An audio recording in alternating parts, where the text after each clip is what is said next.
back on another edition of the Exit 52 podcast. It is Sunday, March 30th. Sunday. First series recap of 2025. My name is Jake Louque. We are brought to you, as always, by Jimmy's Famous Seafood. And I'm joined by my guy, 2 out of 3 Arditti, not living up to his name this weekend, though. Really, I mean, you know, if things were a little more just for this first series, if it had been a 3-gamer as opposed to a 4-gamer, you would have been living up to it. The Orioles have played their first competitive series in 2025 in Major League Baseball. Eric, how are we doing, my friend? We're good. It feels back. We've got complaining about lineups. We've got injuries. We've got not hitting with guys in scoring position. It feels like July, baby. Like, you know, we're back. We're fully back. I mean, it's always weird when your team doesn't open the season at home. Like, I hate it. It's just you feel jealous of all the other teams. Like, I wish there was a way that all the teams could just, you know, obviously open the season at home, but they can't. But that's gonna make tomorrow. A lot of fun, and you know, I'll be out there. I know you'll be out there. Spenny said he's setting up like a stand on the corner in front of Pickles doing magic tricks and stuff like that. He'll be there, I think.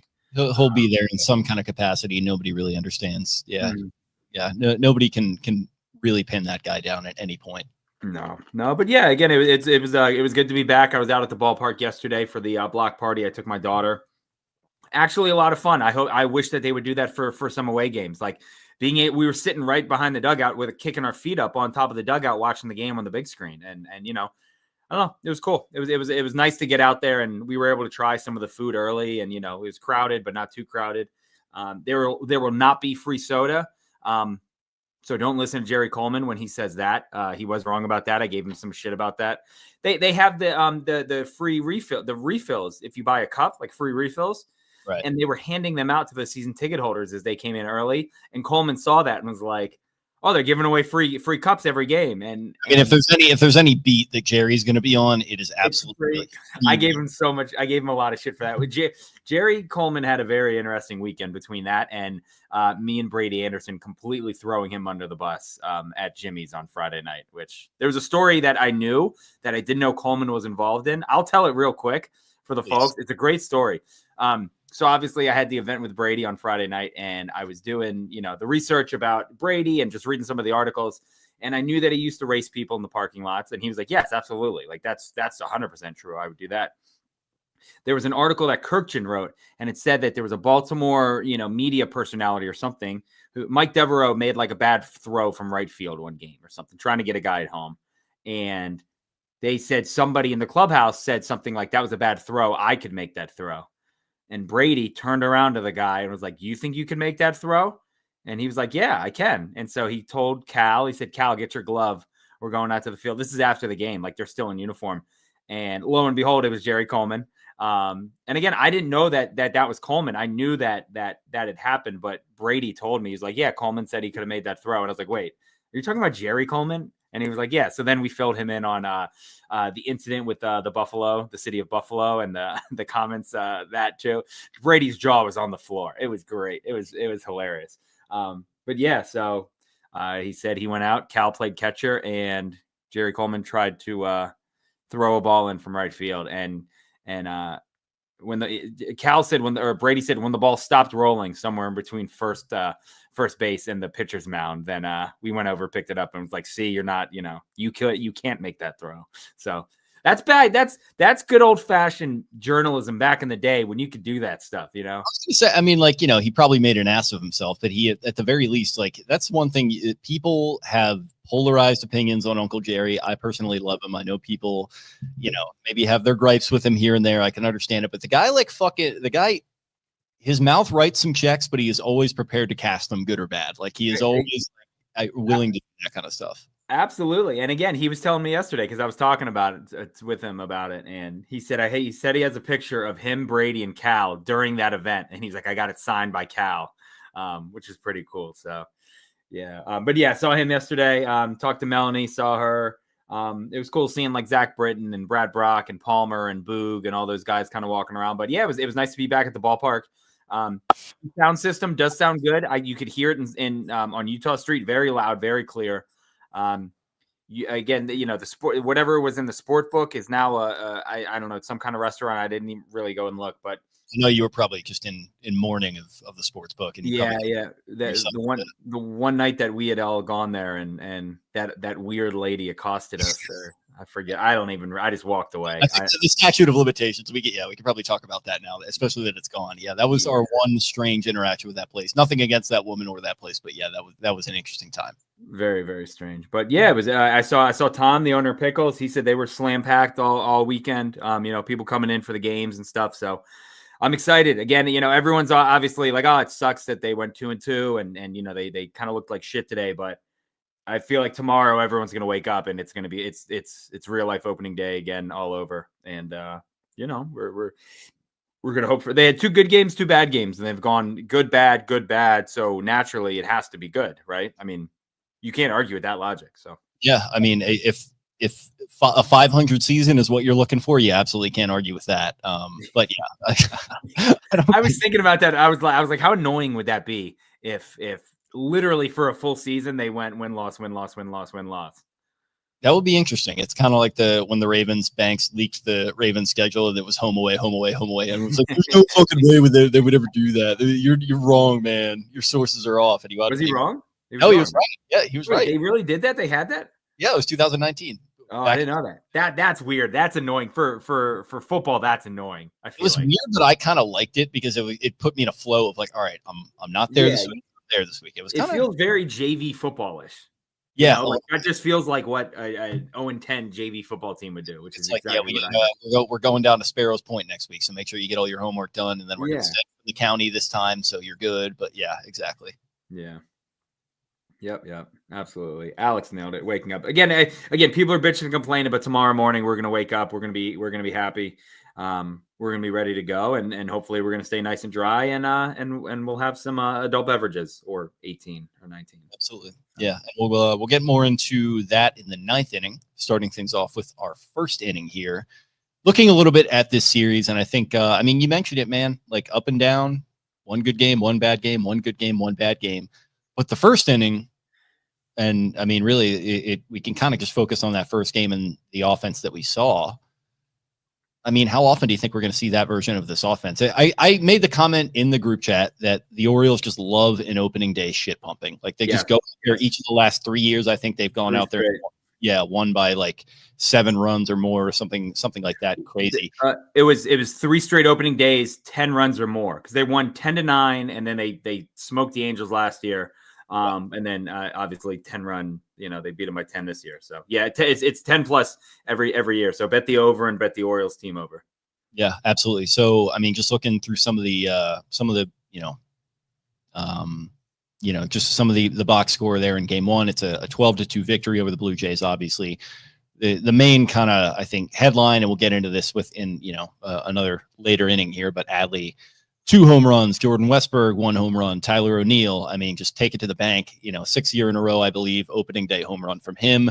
Cedric Mullins, 2 home runs of his own. Guys just getting RBIs all over the place. 3 from Adley, 1 from Westy, 3 from O'Neill with the 1 home run he had. Cedric had 5 total. So all the home run hitters with your RBIs there, not as much kind of that putting the ball in play we talked about. But guys were active. I mean, 3 total hits from Adley, 2 from Westberg, 1 from Ryan O'Hearn, 3 from O'Neill. So it wasn't just a home run. 1 for Mountie, 3 for Cedric, 1 for Little Jackson Holiday.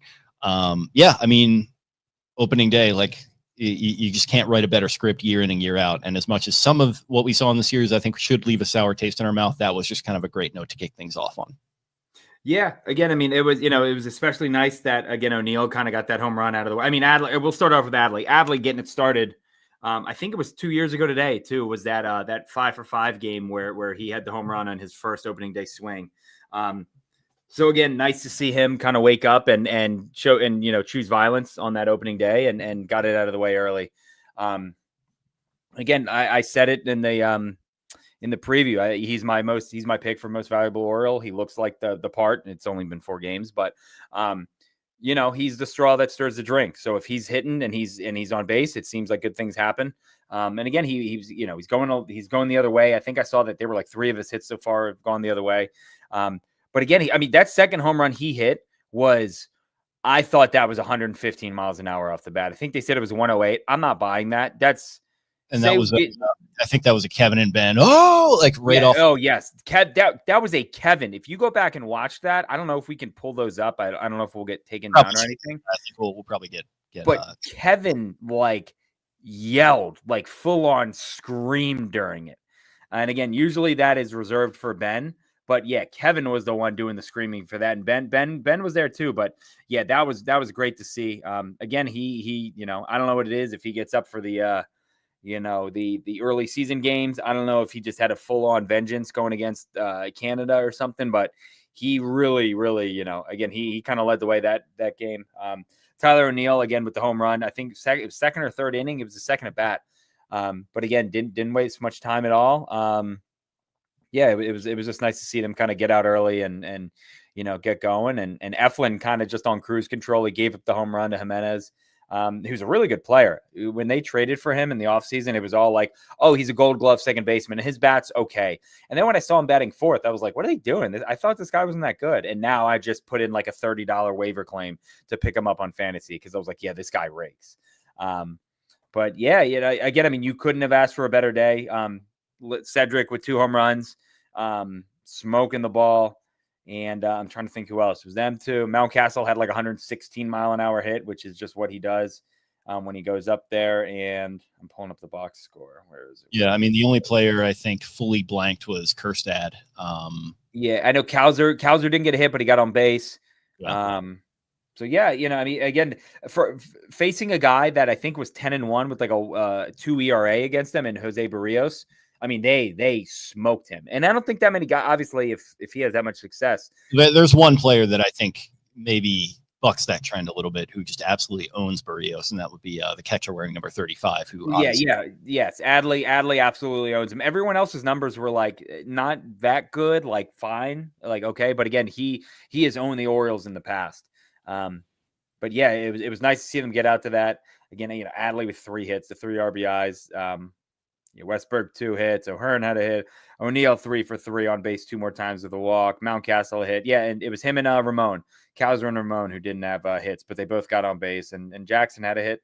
Yeah, again, they had it all fully spread out, and that's just a dominating opening day performance. Eflin was really good. Bullpen was fine. That's all you needed. It was nice to see Baker come in and slam the door. I think when you have that kind of starting performance, that's the baseline you should expect from your bullpen, and I think they came through in that first game. Yep, absolutely. I get it. It was kind of a perfect game. You got all you needed to, and it was never close really outside of the first couple innings. But yeah, they got on them early and kind of just stomped them into the ground. So it always feels good. Feels good to do that in Toronto. It always feels good to beat them. But opening day, it's a nice chef's kiss, kind of like we waited all off season for this, and it was nice. That's what we got. No free ads, little Tim Hortons bump there. Shout out to Tyler O'Neill bringing in the Tim Hortons donuts, and it kind of felt like some PEDs for the boys there. What do you think about Ryan Blake, Orioles fan Ryan? He's the first person I saw talk about it. How do you feel about Triceps for his nickname? I don't hate that. Yeah, it's. I could see it coming. It rolls off the tongue nice and smooth, but yeah, it's. I think it's leader on the club. It's that or Ton. You call him TON, Ton. Yeah, I've been kind of I've been sort of the nicknames are, at least in my own mind. I don't know how much people are following this over the last couple of years, but I have a nickname for pretty much each player, and I'm still kind of workshopping the Tyler O'Neill one. Yeah, so that will certainly be added to the short list. Yeah, Triceps. But again, I'll give Ryan Blake props for that. If somebody beat him to that, I apologize, but that's where I got it. That's where I heard it first. So that's my John Rothstein bit. Next time he hits a home run at Tyler O'Neill.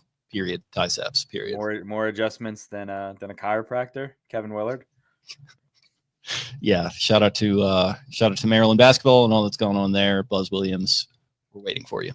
And Philly Kevin. I hope his first cheesesteak has like a thumbnail in it. Yeah, good luck being the guy after the guy with Jay Wright there, Kevin Willard. I'm sure that's going to work out for you. Great first Sweet 16 appearance ever. Very, very happy you created all this fucking drama just to, moonwalk out the door and leave this program in an absolute lurch. And also shout out to Maryland's athletic department. Not blameless here either. Yes, but yes, absolutely. That's for another show. Yes, it is. We gotta get a certain former employee of that program on these airwaves to really speak more competently about this than either you or I could. Who has some thoughts we can confirm. That would be good. Second inning. We already mentioned it, but I mean, Adley, 2 home runs in the first game, 1.345 OPS over these first 4. He gunned down a guy at third base in that game 3, which looked great. And really, it's just kind of what we talked about. It all looked smooth. The body language looked good. Hair is just looking good. He's looking great in that fighting necklace. Adley, he feels back, doesn't he? All feels right with him. I told you I ever since I talked to him at the Caravan, he looked awesome. He looked super slim. He looked into it. He felt excited. Like his comments, everything was just positive. So it's not surprising to me that he came out and raked and had a great series and pretty much led them to victory in game 1. But yeah, it's I'm not surprised at all. That's what you need to see, especially when Gunner's out. You kind of need that guy at the top of the lineup and the order to get stuff going. Make things happen. Again, I know they lost on the second game on Friday night, but he ended up gunning out George Springer after he had an error that got George Springer to third, I believe. So he made a mess. He cleaned up his own mess. But again, I mean, it was a very good first series for Adley, and I think he needed that hot start, because if he would have been 1 for 12, 2 for 14, it would have been here we go again. He's still hurt, or he's this, or he's that, or he's got to get better, and he kind of just squashed that right now. Obviously, he doesn't care about personal stats, and he's not walking on the plane being like, I killed it this week, like you guys need to pick it up. But it's obviously nice to see, and again I talked about it being like, I'm loving what I'm seeing from him in spring training. Not that I give a shit about spring training numbers, because I don't, and nobody should. And somebody asked him that too, and they were like, you had a really good spring. It may have been Casca or somebody like that, but they were like, you had a really good spring. What does it mean that you were able to translate that? And he's like, having a good spring could mean a couple different things. Like if I'm working on something, but like it doesn't fall for a hit, I'm okay with that. Like I'm okay with the process, maybe not the results, but he's like, for it to translate to the regular season, obviously that's the goal. So like I said, he was hitting it hard all off season, all spring training, going the other way. We saw that a couple times. So it's perfect. It was a great start to the season for him. Yeah, definitely. Not much else offensively going on through the series, but he did walk twice in game 2, which was nice to see. And he reached home on one of those and earned a run, which was nice. Hit in game 3, actually hitting out of the 3-hole today with a hit as well. So, and I think he DH'd today. Yeah. Exactly. Did he? It says catcher. Well, yeah, actually, yeah, you might be right. Yeah, no, O'Hearn. I regret the error. O'Hearn DH'd today. Yes. Yeah, he DH'd yesterday. Didn't know he DH'd yesterday, I thought, because Gary was catching. Gary was catching, with Felix. Game 3, he DH'd out of the 2-hole there. Yes. That could be taken a number of different ways. But yeah, so overall, just a very kind of, like we said, it just looked very smooth. It looked kind of like we had seen from him before. And that's when, the years prior, this is kind of just what felt like the normal for him. And it's good to see. I mean, that's just all we want from the guy, is to just look happy out there and just kind of, go about his business, because he's got all the talent in the world and all the leadership skill in the world to be the face of this franchise. And, say what you will about the rest of the series, but that is a very encouraging sign. So Adley and Mullins both hitting / producing at the same time. It's great to see both keep the lineup humming along from Alex Haney there. Yep, absolutely a good point. And kind of, we talk a little bit about the old guard versus the new, and it's kind of good to see sort of that back end of the batting order at this point. It's kind of is those old guard type of guys like Cedric, like Mountcastle, that are still sort of hanging around. And, it is good to see those guys producing in tandem with the younger guys too. Third inning, I mean, we talked a little bit about Eflin already. Getting into the rest of the rotation, I mean, looking through all 3 of these games, or all 4 of these games, I should say, and the 3 after Eflin, it's definitely a little bit to be concerned about, in my opinion. I don't know if I'd say we hand-waved over all of this in the preview, but I think we kind of just more had the long view in mind. Shout out to Billy Joe Armstrong. Amazing album. We had the long view in mind with this rotation, and I think we probably still are there. But, man, let me tell you, it's tough to see Dean go out there in game 2 and kind of have one of those Dean type games, or was that was game? Morton was game 2. Morton had the kind of blow up.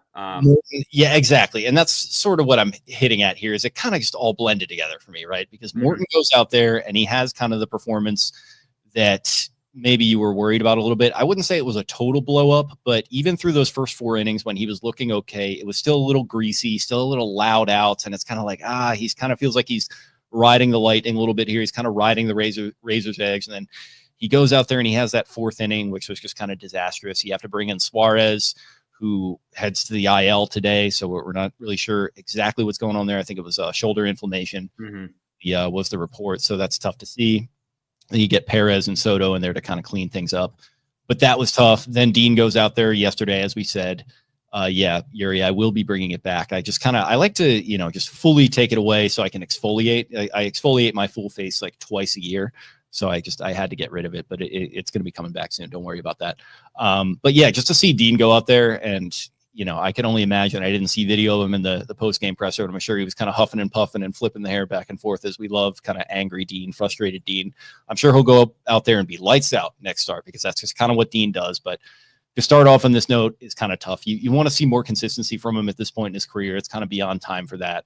And to start off on this foot, like we were saying with Adley starting off on the right foot, that's great to see. It's disappointing to see this happen from Dean. And then our boy, Uncle Tomo, Major Tomo, Tomoyuki Sugano, going out there today. And as I hinted at before we got going here, I actually didn't get to watch much of his start today because I was doing other stuff. And then I get in there and I watch essentially just the second half of this game.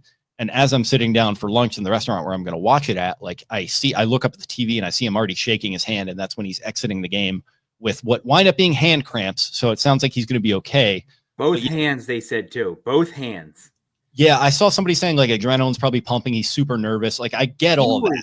He was dripping in sweat. I'm talking, he looked, and they even mentioned it on air. They were like, it's 68 degrees in here, but he looked like, remember like Dylan Bundy in like August when the camera would be on him and it looked like, what was the movie? Was it Bedazzled with Brendan Fraser? You know what I'm talking about? The Devil. I'm not familiar with this. Oh my God, you got to watch it. I know. Derek Arnold knows what I'm talking about from Ravens, Russell Street Report and Utah Street. But Sugano, he looked like Dylan Bundy, just drenched, like somebody put him in a bucket of water. So I think that's what it was. Bradish last year when he was melting against the Phillies, just like physically coming apart in front of our eyes. Yeah, his elbow was quite literally falling apart and he was just dripping in sweat. But I think that could have had a lot to do with it. Again, adrenaline, nerves, kind of say what you want. The whole thing about Sugano was like, they're like, he doesn't walk anyone. First batter, he walks a guy. And again, baseballs are different over here. Obviously, he's been working with it for 7 or 8 weeks now. 4 hits, 2 earned runs, 2 walks, 1 strikeout. That's not terrible numbers, but no, I'll take that any day, But again, it sucked that he left early, obviously, and you were hoping he could go a little bit further. But I mean, he gave them a perfectly good chance to win. They could not hit with guys. They didn't have an RBI all day. Their 1 run came on a pass ball. So. Yeah. Sorry, wild pitch, but I didn't. So I tweeted. I didn't get to watch much of Kramer's start yesterday because again we were kind of walking around and at the ballpark, so I couldn't just really watch it. But I was talking to my dad about it, and he said, because I said it sounds like Kramer had kind of a stinker, and he said that was the best ball that I've seen Kramer throw. He said his ball was moving so much, like back and forth. He said his stuff looked really good. He kind of just got unlucky. And he was like, I said something and, was like, it's a little disappointing. And he was like, I don't know. Like he kind of looked fine. It's kind of just like an unlucky start. So, and again, the Blue Jays are good. They can hit. We kind of like to trash them and do this and that. I mean, he looks good. I was just going to say that, like first game didn't do much, but don't pitch to him the rest of the year. Like we're not going to do 12 more, or what do they have? I guess now 9 more games of this, 8 more games of this with them. We're not going to fuck with Bo Bichette this year. Like, We've done this with Glaber. We've done this with Judge. Just like right away, just stop because it's 4 for 5 every game with 2 doubles and we're not doing this. But yeah, and then again, I didn't get to watch Charlie Morton's start because I was busy with Brady. But again, I was kind of getting the updates and I would pop my head into the other room. I was like, all right, I kind of can see how this one's going. 3.1 IP, 7 hits, 4 earned runs, 1 walk, 3 strikeouts. Which actually the strikeouts were solid, but it's just kind of like. Yeah, man, that's just kind of what you get with a 41-year-old pitcher, right? 80 pitches for what, 10 outs? That's not what you want. Again, especially out of a guy who all offseason we were told, like, all this guy does is eat innings. That's all he does. He goes 6. That's just, he rolls out of bed and he goes 6. And it's like, well, maybe the exchange rate messed him up, or I don't know, the customs. But, I'm not ready to, obviously, and we talked about it too, but we said the rotation is probably our biggest red flag of the rest of the whole team. Something's going to have to happen. You have to trade Kobe Mayo, you have to trade Heston Kjerstad, or you have to move one of these guys. I think you go and try and get Sandy Alcantara before another pitching injury happens to another team and they kind of, jump into that sweepstakes. And again, we've said it before, and that's what Elias and company would do in Houston, is they go out and they get that horse kind of pitcher. And I think Sandy is going to have a really good year. I think he's fully back from, his Tommy John and all that. And I'm not saying he's going to win the Cy Young, but I think he's going to kind of resemble what he did in that Cy Young season and just be really, really good. One decisionless game. He had 3.86 ERA. He went 4.2, 7 strikeouts and 1.2 whip. That's his velocity is seems pretty much back, and he looked good from what I saw in spring. And again, that's a guy where obviously the Marlins had 3 walk-off wins this weekend. One came from Kyle Stowers, so shout out to him. I did see one of these the whatever blogs, Maryland sports blog, be like, the worst trade in Orioles history. Kyle Stowers had a walk-off.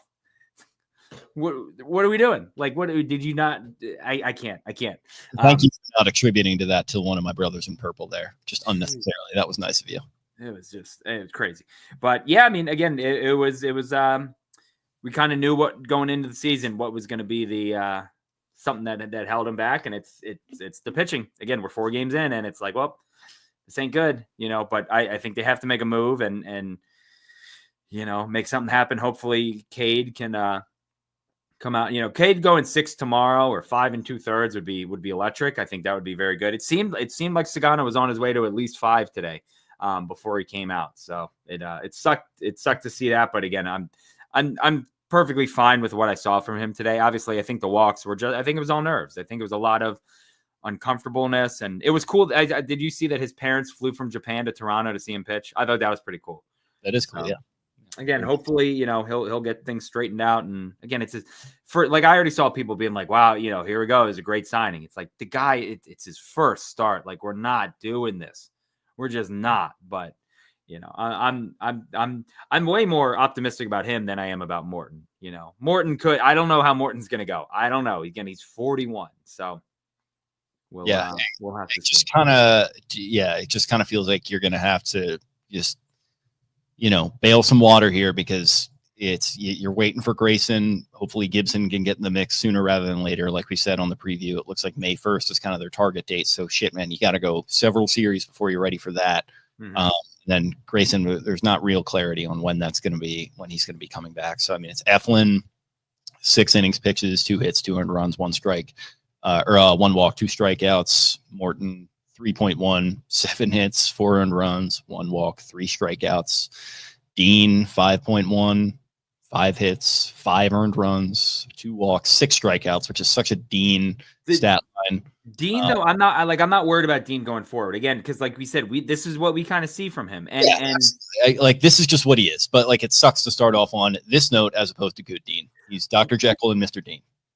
And again, we'll talk about it later, but one thing I liked out of that was the fact that the bullpen came in and didn't allow a single run after that. So again, if Dean can come in and give up 5, and if the offense scores 9 and they're hitting home runs and the bullpen is lights out, then yes, that's okay. We'll take that any day, But yeah, I think Dean will be, again, we'll see probably a couple more starts like this from Dean. And then we'll see some that are really good. And we'll probably see one that's worse. But, it's I think for the most part, it's going to be better than it is, worse. So, yeah, absolutely. 4th inning. Is Jordan Westberg overlooked as the key cog for this team? 3 home runs, OPS of 1.654, hitting out of that third spot, and 4th spot over the first 3 games. But he did not play today, but was available in an emergency situation, quote unquote, per Brandon Hyde, was not used after Colton Cowser injured his thumb. He kind of just feels like a dude that like we joked about it on the preview. We barely mentioned his name, and like the guy just all he does is shout out to Zach Bollinger. All he does is produce. Shit, man, you get him in there, you have those kind of stats over those first 3 games. Then it felt like maybe he was a missing piece today. It's just it's interesting. Maybe he's still dealing with an injury. I don't know if he was sick or what was going on today exactly, but yeah.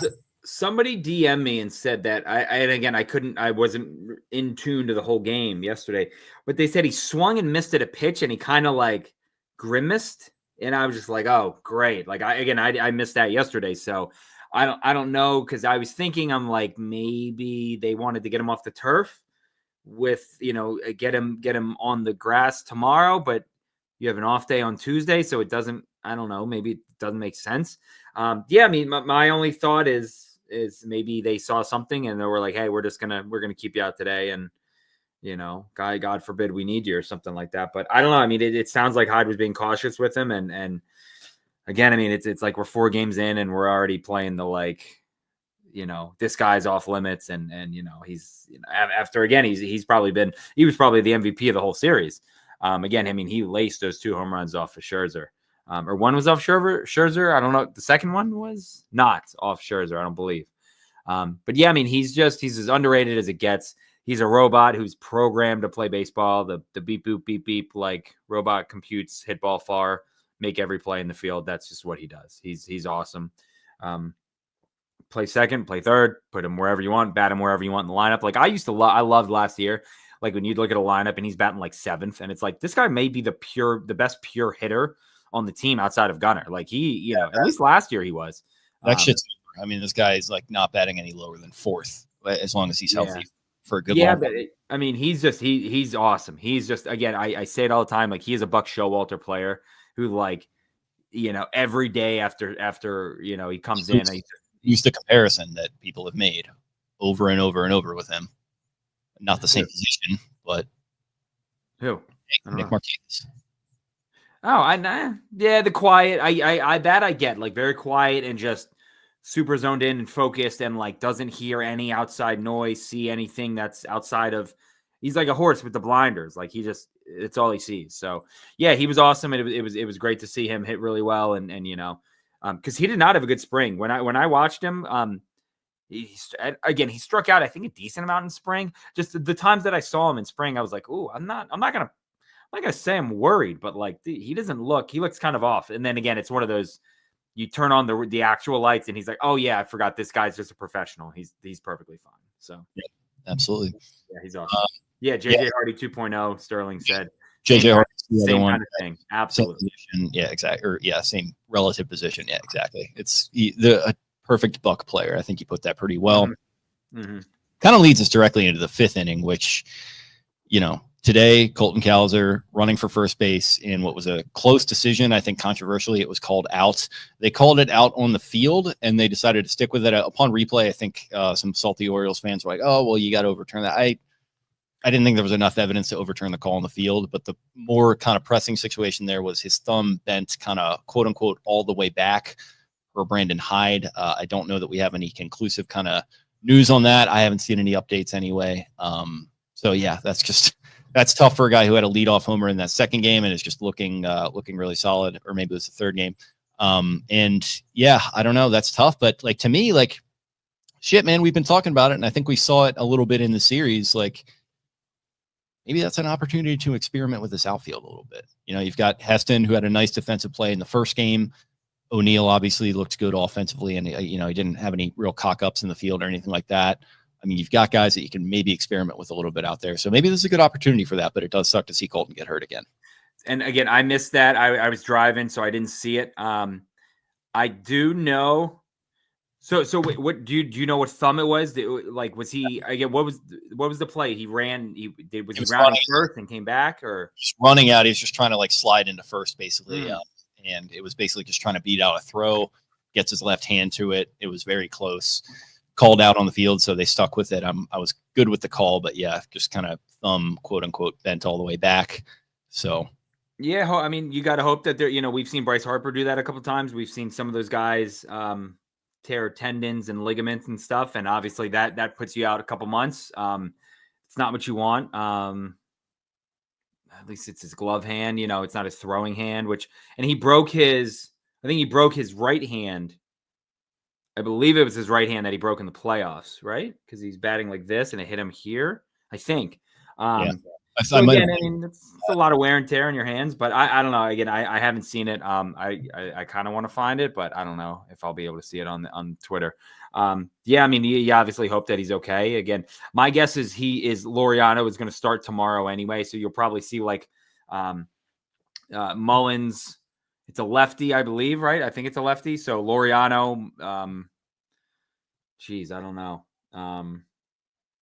I don't know. My guess is you don't see Colton tomorrow unless he's like, oh yeah, I'm perfectly fine. Like I'm all good. Like, maybe the initial shock is worn off and he's all good. But who is it? Sean Newcomb tomorrow. Yeah, lefty. So yeah, I don't know. Again, that's not great, but hopefully he can. He's not too hurt and he can come back and help the boys out. For the long haul. Because again, he had a hit today. He had the home run yesterday, but he didn't look particularly good in the season opener or in the series or anything, but we all know what he's capable of doing. So I'm not worried at all about him hitting, but the injury kind of worries you. So yeah, definitely. And I mean, 6th inning, getting into it a little bit. We talked, kind of a touch about sort of the back half of this order.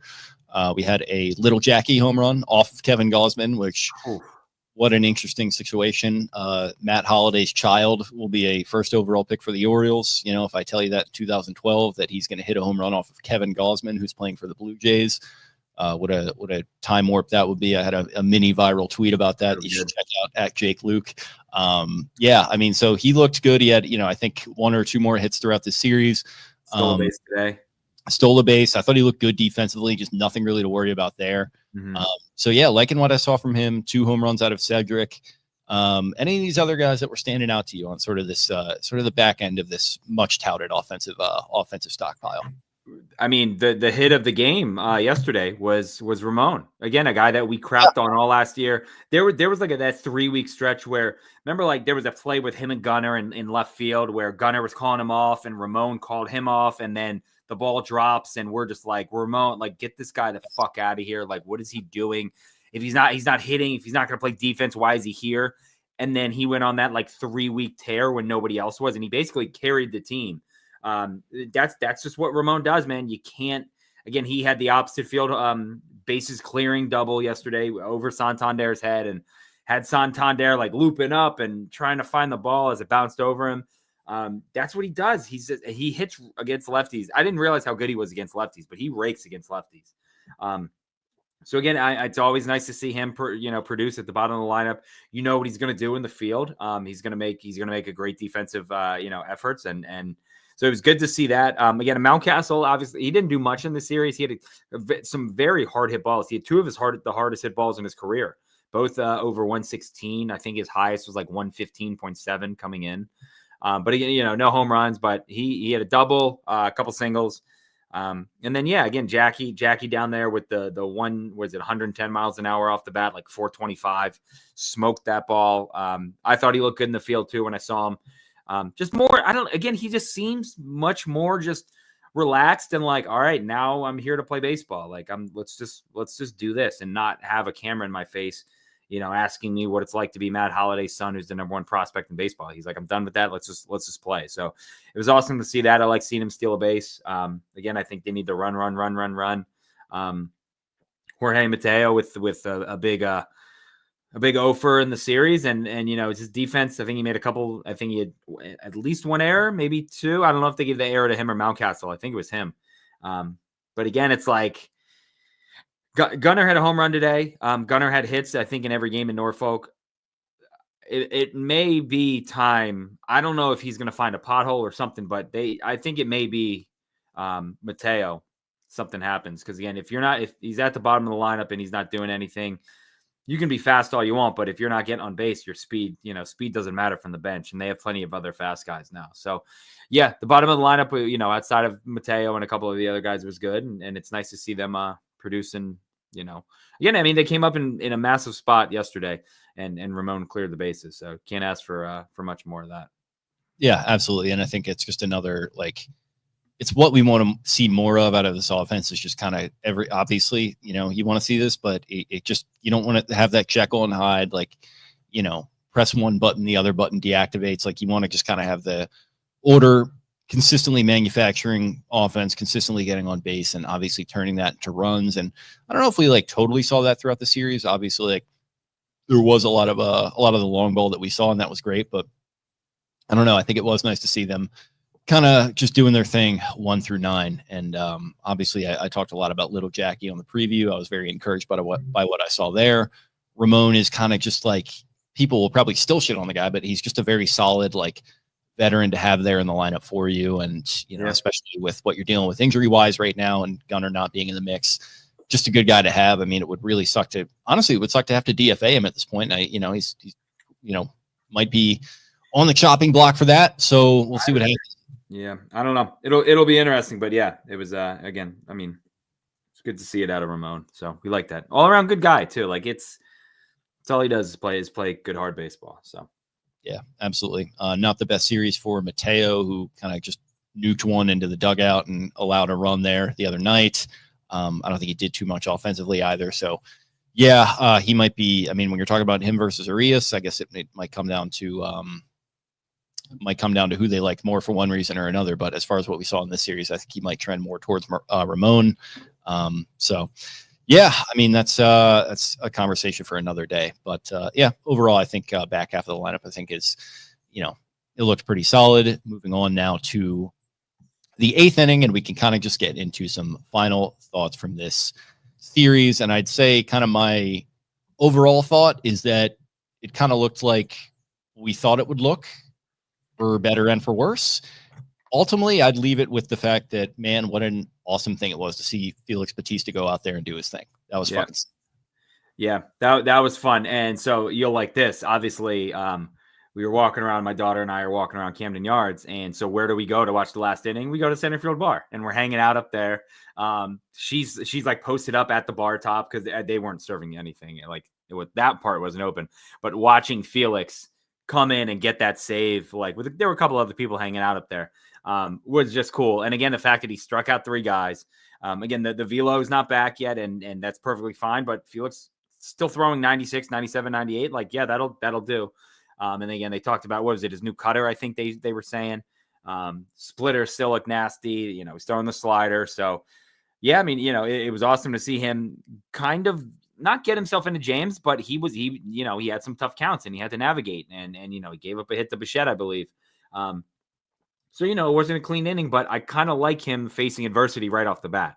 And Hyde said after the game, he was like, I was going to pitch. He said, unless it was a blowout either way, like, I was going to get Felix in the game on Saturday. My guess is because they want him ready for an opening day, tomorrow. They want to be able to pitch him tomorrow if needed. But yeah, again, I mean, to go along with how good it was back to see Felix, seeing Sir Anthony looked awesome. I think he pitched 2/3 of an inning. Soto, was up and down. He walked 2 guys, but he struck out 1. But again, the whole bullpen was lights out. Cano looked good. Yeah. And then, but again, seeing Felix back was awesome, and he looks skinnier too. He looks much. I don't know. He just looks much skinnier to me. But it was really awesome to see Hyde give him like a big old hug. And Masson tweeted out the gif of like him almost like whispering something into Felix's into like his ear. And I will say I got the screen cap of the hug when he closed it out the game. 3 strikeouts, which was awesome to see. Just punching 3 guys out. 1 hit and 1 walk, but 3 strikeouts. And then I will say a little disappointed that screen cap that we tweeted out from the account. It was El Gary and it was not Adley. It would have been for Adley, but you can't always get what you want. The Orioles tweeted out or put on Instagram. They put a picture of him, of Felix and Adley in the like high five line or whatever after the game, and both of them just had like their smiles are like a mile wide. So yeah, I was thinking the same thing, and I think Ben had even said like, oh, I wonder if they switched in Adley because you can like make the switch and then you lose the DH or something. He was like, I think they put in Adley, and then he was like, oh no, it's Gary. But yeah, that like it was literally in the middle of the play. He couldn't tell who was back there. He was like, who is that? Is that Gary? Is that Gary? Oh no, it's Gary. I was oh shit, he got for a minute there. Yeah, good old Ben. So yeah, that was great to see. Yeah, okay. So 9th inning, we got our thoughts out on this series. 2-2, a little bit of up, a little bit of down. Overall, walk away from it pretty encouraged. I feel like they could figure out some of these issues with pitching. I don't think it's always going to look as greasy as it did at times. It'd be nice if Suarez doesn't miss a ton of time, because that was just kind of a nice ace to have in the back of your pocket if you needed to throw him out there in a spot start as kind of your sixth man and, effectively a sixth man in your rotation there. So that's tough, but that kind of leads us into the ninth inning, which is looking a bit ahead to tomorrow, which will be your home opening day here in Baltimore versus the Boston Red Sox. Cade Povich is going to get the ball against the home crowd for Game 5 of the season. A 3-game series tomorrow actually has been moved up to a 2:35 p.m. start due to predictions for inclement weather. So hopefully the game itself holds up. We're all crossing our fingers on that. But, time is just going to have to tell on that one. Wednesday, you got a 6:35 game, and then Thursday, a 1:05 p.m. game. So a 3-game series versus the Red Sox, who started out hot with, I believe, a walk-off win in their first one. Was it Wilyer Abreu? Or? Not a walk-off. They were in Texas. Yeah, but it was like ninth inning. Yeah, Wilyer Abreu had 2 home runs. I think he broke the tie in the top of the ninth with like 2-run bombs. So they've got some young hitters. They've got some guys. So 1-3 record coming into this game. Interestingly, I mean, people are pretty high on this team. I still certainly wouldn't count them out. I mean, their offense looked pretty active here. They're going to have Crochet added to the rotation. So I don't know, man. I think it's going to be a good litmus test. I mean, you talk about an AL East that we expect to be more competitive. We saw that this weekend. I don't think the Blue Jays are going to be any kind of pushover. Yankees were doing their thing with their illegal bats up there in the Bronx, so that's great to see. It's going to be. I'll say this: the Orioles have they said Adley's using a torpedo bat. They were not as big, but Mullins said that too. Like Sig brought it up to them. Again, the Yankees aren't the only people doing this. I'm sure. I'm just having a little fun. I know, but it's great. I mean, Portnoy put out one of his like traditional like the Yankees are cheating, and he's in his Red Sox stuff, so people are gonna like lose their mind and I'm sure fake fans and all that. Watching a ton of baseball this weekend. Especially today.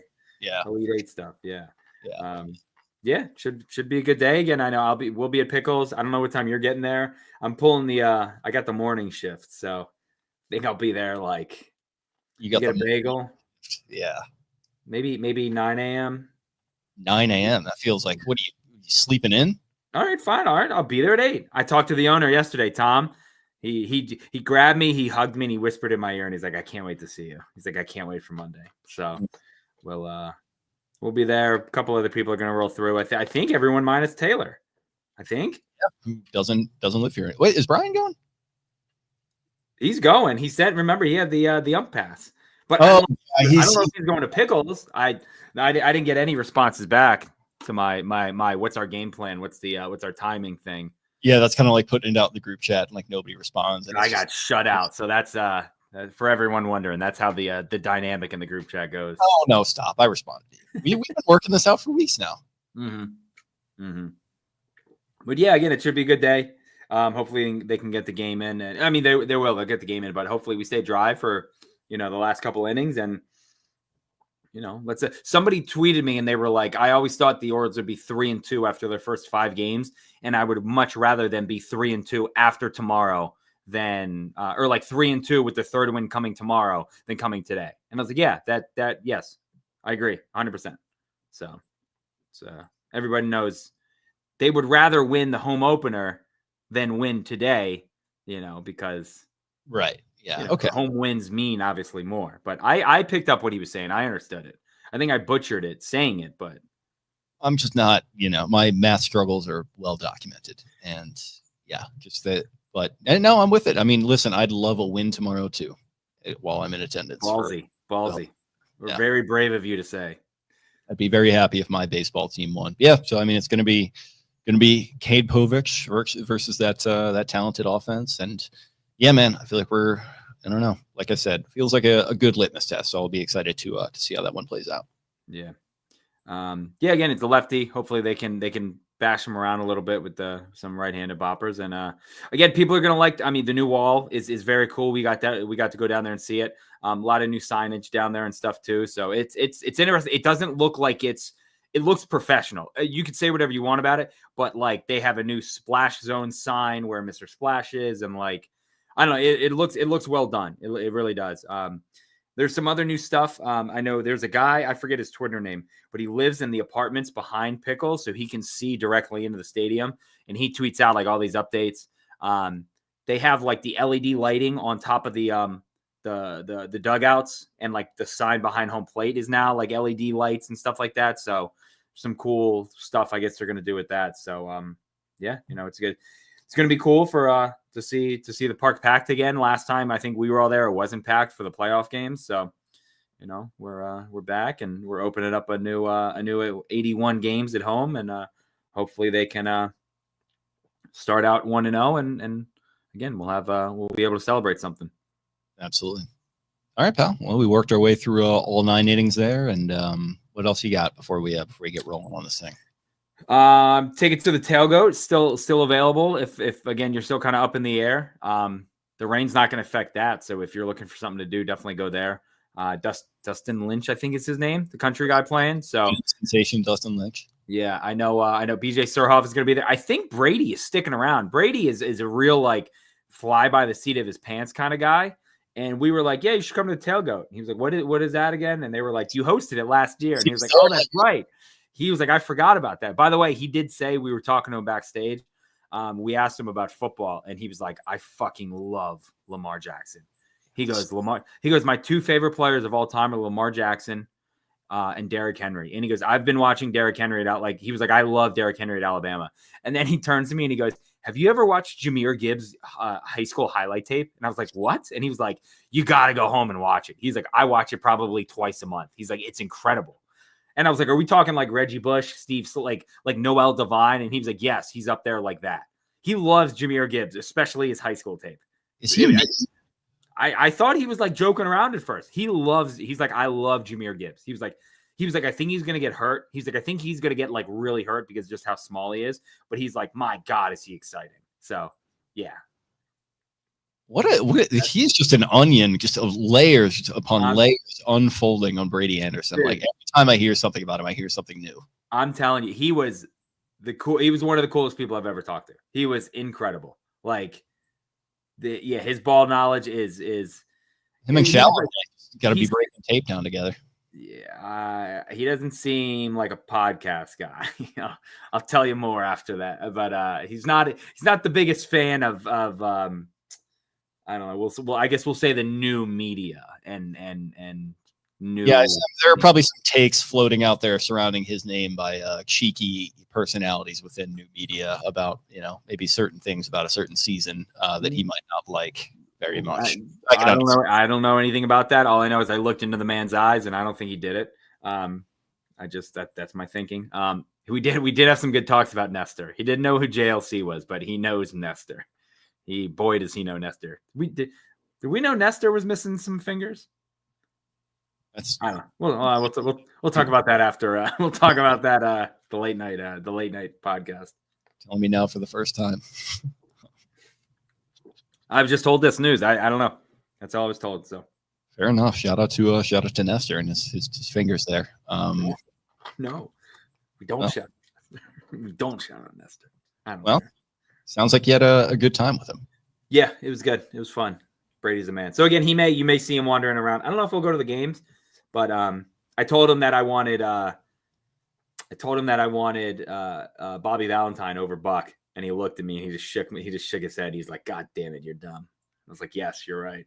So the only reason I was fired up about Buck was the Seinfeld episodes. I was like, that's the exact type of guy that we need a guy who's willing to do that can do anything for this ball club. Yeah, absolutely. So, but yeah, again, if you see Brady at the tailgate, tell him we said what's up. But again, if you see us at Pickles, come say what's up. We'll have a drink. We'll have some fun, and yeah, I'm excited. It's gonna be a good time. I need my rest though. I'm a tired little boy. It's a long weekend. Yeah, I hiked a couple miles today and then had a few lunch beers, so I'm ready to pack it in for a long day tomorrow. I wanted to go on a run, and then JoJo hit me with the well, why don't you stay here and play with me, Daddy? And I was like, God, okay, yes, I will. I can't. Well, you know what she was an investment for you that years later is now going to pay off, and you are going to be out on those girded kind of balconies waiting for a fly ball to come your way, a home run to come your way that you can gobble up, just hoover up and just dance in the end zone all over Zach Campbell, who is not going to be allowed out there. Yeah, that would be fun. That would be fun to see him. I wonder if he'll be here. Probably not, but I don't know. Yeah, who hits a home run tomorrow? Who do you think? Tomorrow, it'd be nice lefty starter, and then we'll get out of here.